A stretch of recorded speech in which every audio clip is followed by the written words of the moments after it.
Boombox. Hola a todos, bienvenidos a Calamares en su tinta. Este espacio, como ustedes ya saben, para que hablemos de historia, de historias, de libros, del pasado, de personajes raros y curiosos. En fin, en estas últimas salidas hemos estado muy conmemorativos, pero no es de extrañarse porque, como siempre lo digo aquí, el tiempo es un campo minado y lo vamos pisando y ahí estallan esas fechas que nos dejan deshacer la trama del pasado, que nos hacen volver la vista atrás para asomarnos allí en ese que puede ser un espejo o un río turbulento y extraer algunas claves, algunas explicaciones, algunas preguntas, incluso algunas respuestas sobre nuestro propio presente. En esta salida vamos a hablar de una batalla memorable, una de las más famosas de la historia, pero se me ocurrió invocarla aquí porque hace unos días algún tuitero puso un mapa muy antiguo y muy bello de la batalla de Trafalgar, de la cual se cumplirán el próximo año, en el 2025, 220 años. El 21 de octubre de 1805 ocurrió esa batalla naval ahí en la bahía gaditana, en el cabo de ese nombre, el cabo de Trafalgar, en el que se enfrentaron la armada inglesa contra la armada conjunta franco-española. Y allí también confluyeron y se resolvieron muchos destinos. Me gusta pensar en la batalla de Trafalgar en términos casi poéticos y literarios, como si fuera también un montaje teatral, una obra de teatro, y eso suele ser la historia muchas veces, porque muchas figuras de aquella época como que convergen allí para morir luchando por las causas que siempre defendieron, en las que siempre creyeron. Trafalgar, para empezar, es el punto final de una generación heroica y brillante de marinos de muchas nacionalidades, de muchos imperios, en la Gran Bretaña, en España, en la propia Francia, y todos llegan allí. Algunos sobreviven para poder contar la proeza de esa batalla que tuvo a un vencedor, que fue la Gran Bretaña, y a un bando vencido con honor y valentía, que fue esta coalición de los barcos españoles, la armada más destacada de aquel tiempo, sin duda, y los barcos franceses. Pero ya digo, los derrotados pelearon con tanto denuedo, como se decía antes, con tanto valor, con tanto ímpetu, con tanta determinación, que esa derrota fue también una especie de victoria moral, que en términos políticos muchas veces no sirven las victorias morales sino como un consuelo. Pero en el caso de los derrotados de Trafalgar, pues uno recuerda también que a veces la historia se juega con los dados cargados del destino y del azar, y los que pierden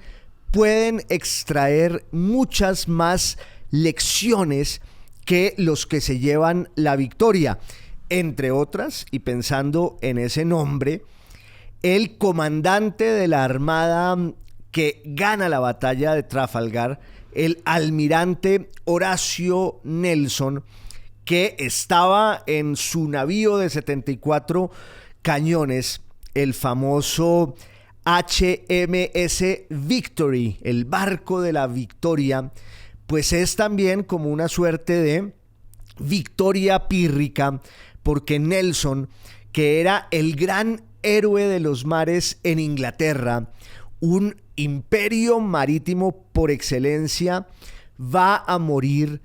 ganando esa batalla del Cabo de Trafalgar. Por eso está evocado hoy en Londres, en la plaza que lleva el nombre que recuerda esa victoria, y ahí en la cima,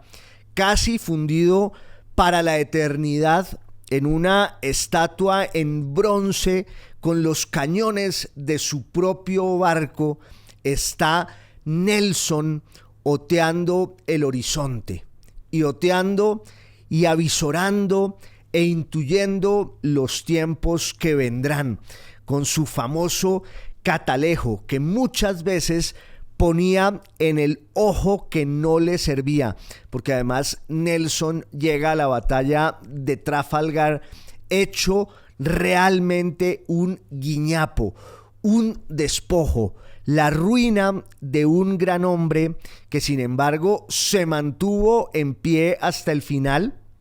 y que alcanzó a conducir a su gente hasta ese triunfo que también va a cambiar la suerte de Europa. No podemos pensar la historia a partir de lo que hubiera podido ser y no fue. Ese es un ejercicio especulativo y literario muy rico, muy entretenido, muy fértil. Algunos hablan de las ucronías, otros hablan de la historia contrafáctica o contrafactual, que es como un juego literario y novelesco para conjeturar lo que habría podido ocurrir si las cosas hubieran sido distintas. La verdad es que la historia apenas se ocupa de lo que ocurrió, y ahí hay incluso un gran enigma y un gran misterio, porque no somos del todo conscientes de aquello que va pasando y que va dejando su eco y su estela, y los que vamos recogiendo después esos pedazos de la realidad allí latentes, pues tratamos de reconstruirla, pero ese ejercicio no siempre es completo, satisfactorio y absoluto. Ni siquiera los que protagonizan y viven la historia saben a ciencia cierta los alcances de lo que les está ocurriendo. Al final, pues todo esto que digo nos lleva a ese día del 21 de octubre del año 1805, cuando la flota franco-española trataba de salir de la bahía de la Ría Gaditana en el Atlántico español para regresar al Canal de la Mancha, para volver al paso marítimo entre Francia y la Gran Bretaña, y se lo impidió la flota inglesa comandada por Nelson, que llevaba como segundo hombre a un grandísimo personaje que fue allí determinante, Cuthbert Collingwood, quien fue el artífice de la táctica naval que hizo que los ingleses pudieran doblegar a los marinos españoles, los más competentes, los más valientes, los más avesados, que ya muchas veces y en inferioridad de condiciones se habían enfrentado a la flota inglesa tan poderosa y la habían derrotado, le habían hecho morder el polvo de la derrota. Pero esta vez eso no ocurrió, en parte porque los españoles estaban subordinados al mando de los franceses, que fueron los que cometieron todos los errores que van a llevar al desastre de Trafalgar. Y aquí hay pues otra gran paradoja, y es que en muchas ocasiones el nombre de una batalla significa para unos, obvio, la victoria y el triunfo, y para otros significa la derrota, la frustración y la desgracia. Piensen ustedes, por ejemplo, en el solo nombre de Waterloo, esa batalla que va a definir también la suerte de Europa, y que en el caso del bando inglés pues simboliza, y lo hará para siempre, el grato sabor de la victoria. En cambio, cuando uno piensa en el otro lado, en la otra orilla, pues el nombre de Waterloo es el nombre de una derrota.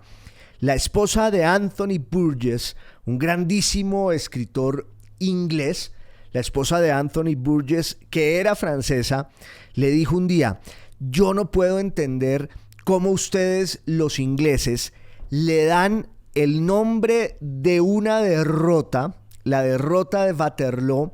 a unas estaciones de tren y de metro en Londres. Pues claro, en Londres las estaciones de Waterloo son la evocación de ese día glorioso en 1815, cuando los ingleses derrotaron a Napoleón. Pero para una francesa el nombre de Waterloo significaba otra cosa. Lo mismo ocurre con el nombre de Trafalgar, que en el caso de los ingleses es el símbolo de la victoria, y en el caso de España y de Francia es una herida que nunca cicatrizó del todo. Ya decía ahora que allí también se definió la suerte de Europa,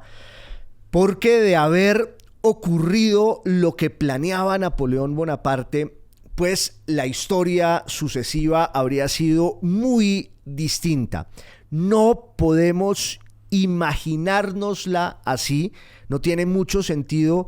que vayamos por ese camino de la especulación literaria para imaginarnos lo que habría podido ser, sino realmente lo que fue. Y eso que fue, repito, es el cruce de caminos de una gran cantidad de destinos de los protagonistas de esa época, que ya habían estado siguiéndose los pasos, soplando en su nuca a lo largo de esas décadas, en la segunda mitad del siglo XVIII y en los primeros años del siglo XIX, en los que está ocurriendo de todo. La segunda mitad del siglo XVIII va a estar marcada por una guerra que se llama la Guerra de los 7 años, que es un conflicto tanto continental en Europa como internacional y global en distintos ámbitos de esas potencias, sobre todo de esos imperios coloniales europeos, que también libraban las batallas del poder allí en esa enorme periferia que era donde estaba la clave y el secreto de su riqueza, ya con Inglaterra como la potencia más importante del concierto europeo, pero al lado allí estaba la Francia de los Borbones y la España también de los Borbones, que esa dinastía había llegado a reinar allí entre 1700 y 1715, en una guerra de la que muchas veces hemos hablado aquí, pero lo cierto es que entre 1756 y 1763 hubo un gran conflicto global, y yo lo he contado en otras salidas de Calamares en su tinta. Ese enfrentamiento en el mar, sobre todo entre Inglaterra y Francia, definió la suerte de esos imperios, de esos países, porque ambos quedaron tan golpeados en términos económicos que hicieron una reestructuración de sus finanzas y eso determinó que se diera la independencia de los Estados Unidos, de las 13 colonias en Norteamérica, que se van a separar de la corona británica, y también va a determinar que en Francia, pues la gente, sobre todo el pueblo y los pobres, sintieran los estragos de unas reformas tributarias y económicas y administrativas que van a desembocar en la Revolución Francesa. La Guerra de los 7 Años es un episodio fundamental de la historia de la modernidad. Muchos autores la llaman la Primera Guerra Mundial. E insisto, ahí están esos dos efectos, esas dos consecuencias. Por un lado, la independencia y la creación de los Estados Unidos, que con el tiempo se irá volviendo a su vez una potencia, el único gran imperio occidental que no va a surgir en Europa, de herencia europea y anglosajona y británica, lo que ustedes quieran, pero todo eso se va fraguando ahí en la segunda mitad del siglo XVIII. De hecho, cuando ocurre la independencia de los Estados Unidos desde 1776, pues también se redefinen las cargas en esos enfrentamientos, en ese pulso del poder en Europa, porque la corona británica manda a sus hombres, manda a sus tropas, manda a su flota a defender la soberanía de la corona del rey sobre esas colonias, esos dominios que se están levantando y que van a crear una república. Y los enemigos de Inglaterra sabían muy bien lo que significaba para ese imperio el cercenamiento, la pérdida de las colonias en Norteamérica. Entonces Francia y España van a intervenir en la guerra de independencia de los Estados Unidos para golpear a su gran enemigo, que es Inglaterra, que es la razón también por la cual luego los ingleses pues van a intervenir en las independencias de Hispanoamérica para pagarles a los españoles con la misma moneda su intervención en la independencia y la creación de los Estados Unidos. Ese es un poco el contexto en el que se van sucediendo una cantidad de hechos que pues van a ser determinantes. El primero de ellos, pensando en esa idea de la revolución política, del triunfo de las ideas republicanas, democráticas y liberales, pues está la independencia de los Estados Unidos, está la Revolución Francesa, la Revolución Haitiana, las revoluciones de independencia y republicanas en Hispanoamérica, en los dominios ultramarinos de la corona castellana, y luego viene esa gran guerra que se va a dar en Europa entre los defensores de la revolución en torno, claro, a Francia, que era el centro de irradiación de ese proyecto político, y los defensores del antiguo régimen que se estaba yendo por agua, que estaba siendo desmontado y guillotinado. La Revolución Francesa realmente desató una guerra continental y una guerra internacional, porque casi todas las coronas de Europa se aliaron para contener ese sarampión, esa peste, esa plaga de la revolución. Todos tenían el gran temor de que sus pueblos replicaran el ejemplo y el modelo de Francia, que era este levantamiento popular que al principio buscaba una especie de pulso y transacción con la monarquía, hasta concebir una suerte de monarquía constitucional, unas concesiones que los reyes, que el rey Luis XVI le diera al pueblo, pero eso se salió de cauce, se salió de madre y acaba luego, ya digo, en el sacrificio o el ajusticiamiento de la familia real, en el desmonte radical de los privilegios de la clase nobiliaria y todo lo que significaba el antiguo régimen y la creación de una república cada vez más ambiciosa y cada vez más radical que desemboca en esa idea del terror revolucionario que tiene como símbolo la guillotina. Y mientras tanto, esa misma Francia revolucionaria enfrentándose a Austria, a Prusia, al principio incluso a España, porque además la corona española resintió el hecho de que le hubieran cortado la cabeza a su primo francés, nada menos y nada más. Y también Inglaterra. Todas estas potencias trataban de contener, ya digo, la expansión del virus revolucionario. Y eso genera un enfrentamiento militar en el que se va a destacar, hemos hablado en otras ocasiones de ese personaje a propósito del cine, a propósito de la literatura, a propósito de su hermano José Bonaparte, pues ahí empieza a destacarse Napoleón Bonaparte, ese artillero que ya en 1793 participa en una de las gestas militares de la revolución contra sus enemigos,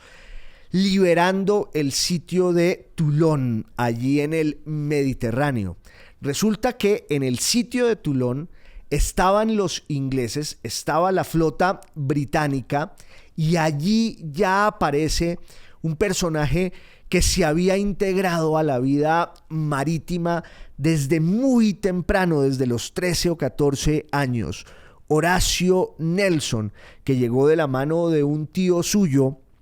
a esa Armada Real Inglesa, pues que era la más importante del mundo junto con la española, porque ambas potencias pues tenían sendos imperios marítimos y sus flotas y sobre todo sus marineros eran los mejores, los más capaces, los más competentes. Realmente es una generación dorada, la de finales del siglo XVIII y principios del siglo XIX, que se están viendo las caras todo el tiempo, ya fuera en las Antillas, en el Caribe, en el Pacífico, en el Mediterráneo, en el Mar del Norte. En todas las grandes rutas marítimas había un pulso entre las armas inglesas y las armas españolas. Francia era más bien un gran imperio de tierra adentro, tenía unas posesiones coloniales y tenía también su flota naval, pero realmente los soldados más destacados de las armas francesas pues libraron sus grandes batallas en el continente. Y Napoleón pertenece a ese mundo y está allí tratando de librar el sitio de Toulon, en el que del otro lado está este personaje Horacio Nelson. Para las armas inglesas, el sitio de Toulon fue un gran fracaso porque de hecho pues fue el triunfo de Francia que va a catapultar a Napoleón y lo va a volver una figura con la que el gobierno francés revolucionario va a empezar a contar. También cuando se den allí unos cambios, porque hay un agotamiento y hay un hastío frente a los excesos del terror y del jacobinismo y de Robespierre y de todos esos personajes a los que se les va la mano con la guillotina, y entonces surge la idea de un gobierno que pueda contener la furia revolucionaria y del terror. Y ahí entre 1794 y sobre todo 1795 va a aparecer este personaje otra vez de Napoleón Bonaparte, que logra una serie de victorias del gobierno revolucionario sobre sus enemigos internos, hasta cuando Napoleón ya en 1796 va a recibir el encargo de conducir a los ejércitos franceses que tienen que enfrentarse contra sus enemigos externos, muchos de los cuales se han refugiado y se han acantonado en el norte de Italia, que era un bastión de reaccionarios, de monarquistas, tanto en la Saboya como en el milanesado. Y entonces Napoleón va a protagonizar esa gesta heroica de los triunfos franceses en el norte de Italia en 1796, sobre todo en 1797, y cuando regresa a Francia, pues lo hará como un héroe, bajo los aplausos y las salvas de admiración y de entusiasmo del pueblo francés, que ya lo va a ungir como quien tiene que jalonar y llevar hacia adelante la Revolución Francesa. Y entonces Napoleón tiene esa idea de ir a Egipto para golpear a los ingleses y también para protagonizar una especie de relato épico que lo emparentara con muchos de sus héroes, no digamos de novela, sino de la novela de la historia, entre ellos el propio Alejandro Magno, aunque aquí, claro, hay mucho de especulación, pero Napoleón quiso ser al mismo tiempo Carlomagno y luego quiso ser Alejandro, y fue hasta Egipto, y en Egipto trata de conquistar ese reino tributario del Imperio Otomano que estaba en poder de los mamelucos, y empieza a tener una serie de victorias militares que van a terminar cuando la flota inglesa en la que está Nelson pues termine expulsando de allí a los franceses en esa batalla, la famosa batalla del Nilo, en la que Inglaterra doblegó a la Francia napoleónica. Para Napoleón, la derrota en Egipto pues fue realmente una mancha muy pequeña, que además tiene otros efectos, y es que al lado de los soldados iban una gran cantidad de arqueólogos, de sabios, de filólogos que saquearon toda la antigüedad faraónica y también griega de Egipto y se la llevaron a París, que es muchas de las joyas que vemos en esos museos, sobre todo en Francia y en Italia, que son el resultado del saqueo y el expolio de las tropas francesas en 1798 y 99, allí en Egipto, sobre todo entre 1797 y 1798, y es un pulso que Nelson le va a ganar a Napoleón Bonaparte. Nelson regresa bañado en gloria de su victoria en el Nilo y hace una parada técnica, una escala en el reino de Nápoles. El reino de Nápoles estaba en manos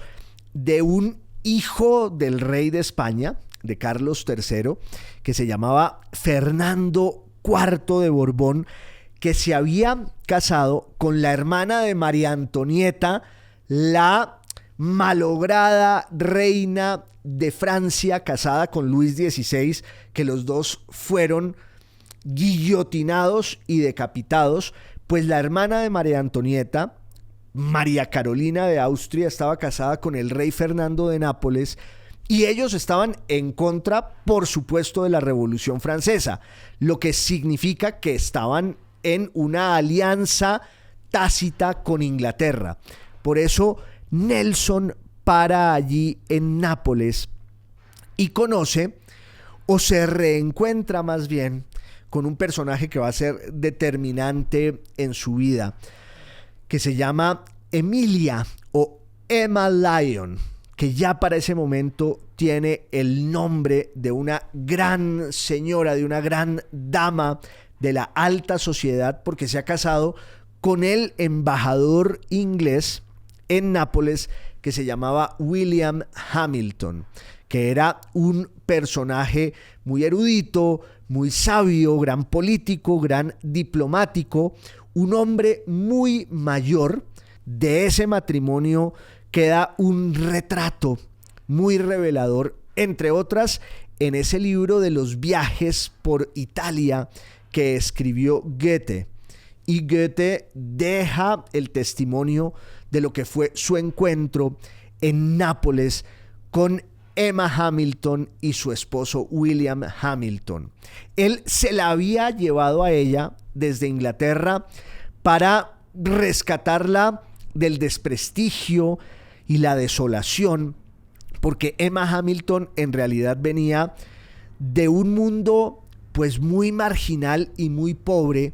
y ella oficiaba sobre todo como bailarina y prostituta, como cómica, se diría en la Bogotá del siglo XIX. Era una dama de compañía en esos cabarets de Covent Garden en Londres. Y en un momento dado, ella va a terminar en un affair muy sonado con un hijo de la clase alta y con un miembro del Parlamento en Inglaterra que se llama Harry Feather Sockwood.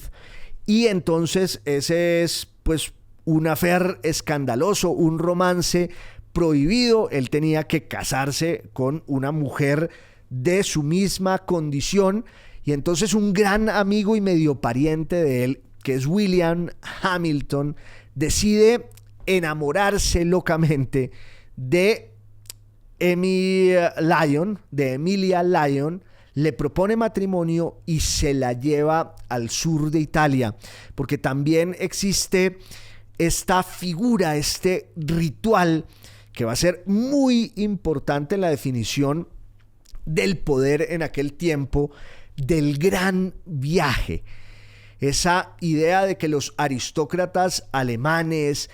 ingleses, suecos iban al sur, al Mediterráneo, para encontrarse con una idea de la civilización que estaba en ruinas, pero que era el fundamento de la cultura que ellos codiciaban y exaltaban. Un poco entrar a la España del primer romanticismo, que era la España de los gitanos, de las panderetas, de los maleantes en las esquinas, hacer de España una especie de parque temático de su propia condición para explotar todo lo que había allí de exótico y de pintoresco, que es una idea que se va a prolongar en el tiempo a lo largo del siglo XIX con respecto al prejuicio sobre lo que era España. Pero también estaban Italia y Grecia, que era el lugar donde se asentaba la memoria de esa cultura antigua que era el fundamento de Occidente y de Europa. Entonces los aristócratas del mundo del norte, que ya pues está a la vanguardia por cuenta de sus grandes conquistas económicas,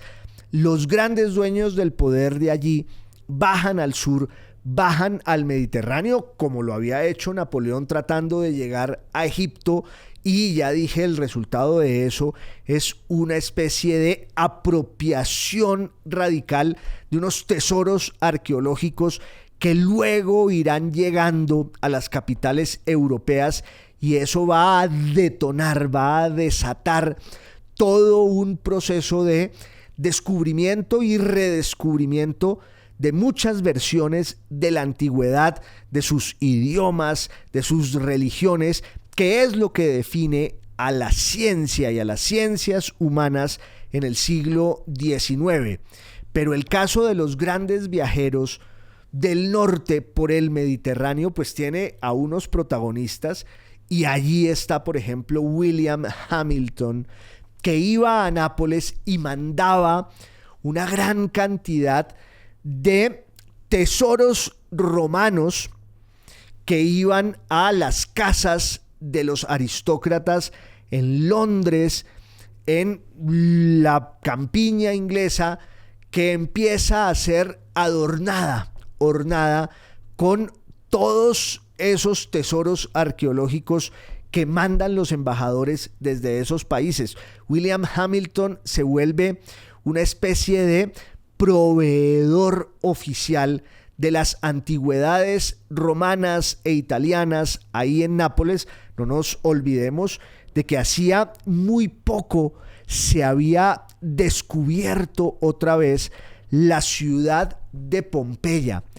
congelada en el tiempo por la erupción del Vesubio en el año 79 después de Cristo. Y todas esas excavaciones le dieron mucho prestigio a un personaje como William Hamilton, que se integra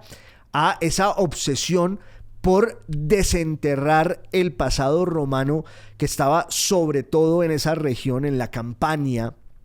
Y allí llega Nelson después de su victoria en Egipto, en el Nilo, contra Napoleón, y Nelson queda absolutamente prendado de la esposa de William Hamilton, de esta Emmy Lyon o Emma Lyon. Y ella también queda muy prendada de Nelson, que ya tenía las marcas de todas sus batallas en el mar. Había perdido un ojo, iba a perder un brazo. Nelson siempre se enfrentó con los españoles en Tenerife, en el Cabo de San Vicente, y cuando llega a Nápoles a finales del siglo XVIII, pues se enamora de la esposa de su anfitrión, de William Hamilton, que además de alguna forma instiga ese amor prohibido entre su esposa y el gran héroe naval de Inglaterra. Ahí había, entre otras, una institución italiana que le sirvió a William Hamilton para matizar el romance que surge entre su mujer y su invitado. Es la institución del chichisbeo. Muchos se estarán riendo de esta palabra, de este nombre de origen italiano. Pues resulta que el chichisbeo era un personaje, por lo general, un joven apuesto y culto, al que los maridos ya entrados en años convocaban para que atendieran y acompañaran a sus esposas, casi siempre más jóvenes y ávidas de intensidad y experiencias que estos grandes señores de la política y de la diplomacia ya no estaban dispuestos a darles. Y entonces para ellos era realmente más cómodo y más fácil conseguir a un amigo íntimo que distraía a sus mujeres mientras ellos se dedicaban a otras cosas. Pues en ese matrimonio de los Hamilton, de Lord y Lady Hamilton, de William y de Emma Hamilton, el chichisbeo fue Nelson, porque el señor Hamilton lo atrae a su mundo y a su corte y permite que él se enamore con todo el corazón de su esposa, y ahí surge una suerte de trío que en realidad no lo es, porque los que sí tienen una relación verdaderamente amorosa son Hamilton, o más bien son Lady Hamilton y Nelson, mientras el marido es un convidado de piedra. Hay unas escenas que están documentadas en cartas y memorias de la época, en las que además William Hamilton interviene para que su esposa no asedie tanto a su amante. Le dice: por favor, querida, déjalo tranquilo, que este es un héroe de nuestra flota naval, deja que él descanse un poco. Y entonces se lo llevaba a unas tertulias políticas, pero realmente ahí va a surgir uno de los romances más célebres de aquel tiempo, que además fue consagrado en cuadros, en caricaturas, en piezas satíricas, y todo el mundo comentaba ese amor prohibido y no del todo entre Nelson y Lady Hamilton, porque tenía la bendición del marido. Y a partir de ese momento, Nelson va a hacer de Nápoles el cuartel general de sus operaciones, mientras, con la disciplina y la entrega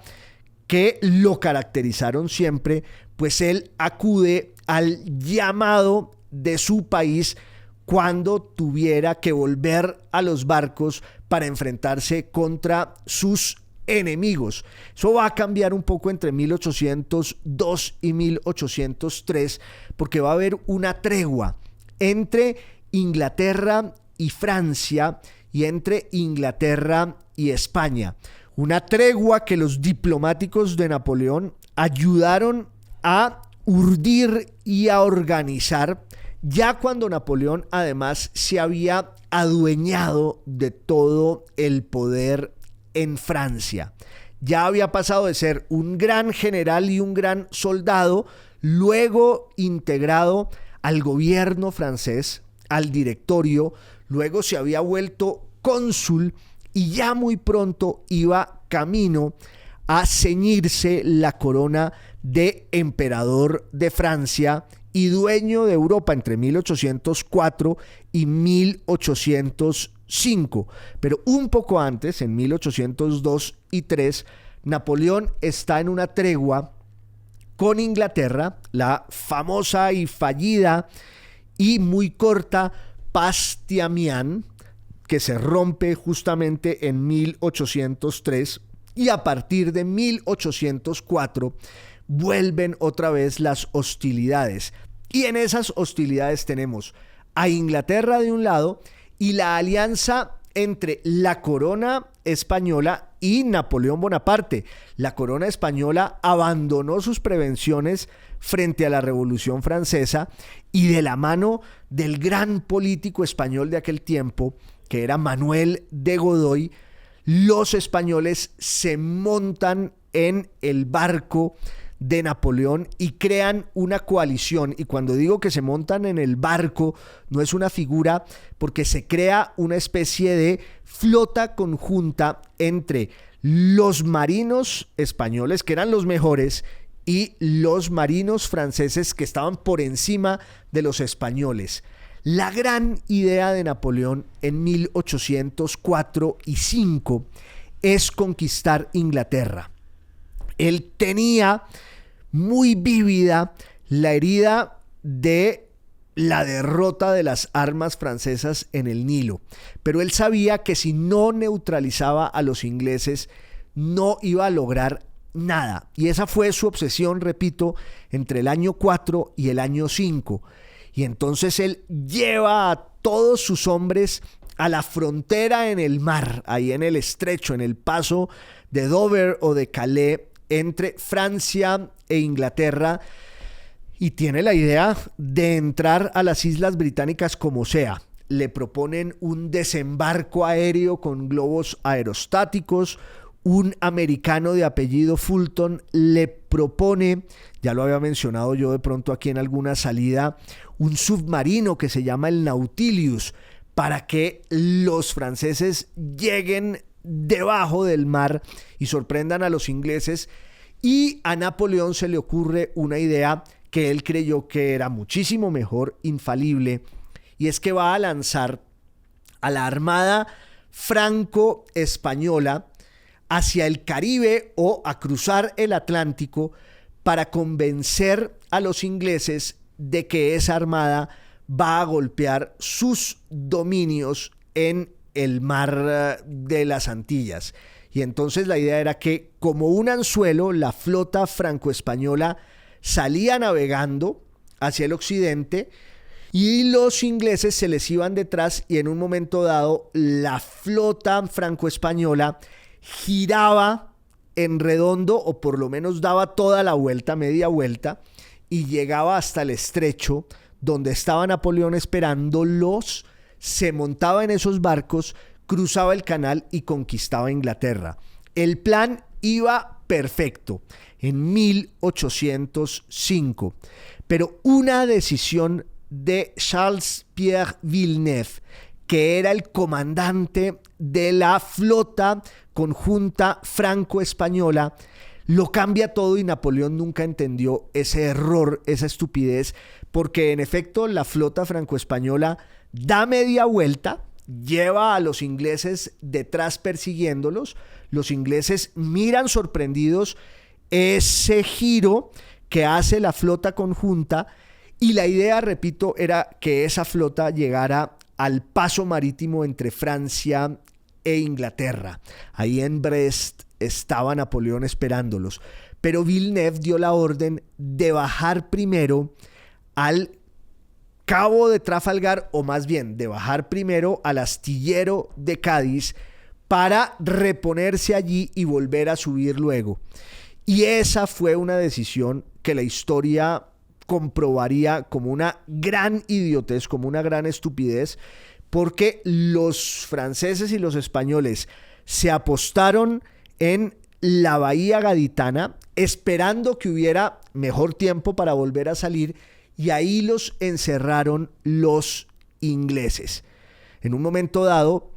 Villeneuve da la orden de salir de la bahía gaditana y enfrentarse a la armada, a la flota inglesa. Pero primero, ya estábamos en octubre, entre el 19, el 20 y el 21 de octubre, además hubo un feroz temporal, y cuando sale la flota conjunta franco-española, en la que estaba además el barco más grande de aquel tiempo, que era el Santísima Trinidad, que tenía 4 pisos, sale la armada franco-española, y como en el mapa que ese tuitero colgó hace unos días, que se ve la organización de ambos bandos, el señor Cuthbert Collingwood, el segundo al mando, le dice a Nelson: ¿por qué no nos dividimos y enfilamos nuestros barcos como si fueran 2 estructuras distintas? No salimos en una estructura vertical, sino que nos organizamos de manera horizontal en 2 estructuras distintas y rompemos la línea única que tiene la flota franco-española. Ese es el famoso golpe de Collingwood, que permitió que los ingleses les propinaran a los españoles y a los franceses una derrota terrible, en la que además murieron muchos de los mejores oficiales de esa generación gloriosa. Ahí estaba un personaje como Cosme Damián Churruca, que aparece en el primer episodio nacional de las novelas de Pérez Galdós, los episodios nacionales. ¿Se acuerdan del primer capítulo o la primera entrega, la primera salida de esa saga maravillosa? Se llama así, Trafalgar, y es la historia de este personaje que se llama Gabriel Araceli, que va a acabar en esa batalla de Trafalgar, en la que siempre se dijo que había peleado el almirante José Prudencio Padilla. Eso no está del todo confirmado como cuota colombiana. Sí hubo un cartagenero peleando en Trafalgar que se llama Miguel Iriarte y Navarrete. Ahí murió Dionisio Alcalá Galeano, que fue, entre otras, el comandante del barco que había llevado a Simón Bolívar por primera vez a Europa. El 21 de octubre de 1805, los ingleses derrotan a España y a Francia unidas. Napoleón cierra el mapa de Europa y se da cuenta de que todo está perdido, y entonces se lanza de nuevo al continente, y en diciembre de ese año será su victoria en Austerlitz. Pero hoy quería que habláramos un poco del chichisbeo Horacio Nelson y que habláramos de su amor con Emma Hamilton y de esa batalla de Trafalgar en esto que es Calamares en su tinta. Radio, podcast y video podcast. Hasta la próxima, un gran abrazo. Boombox.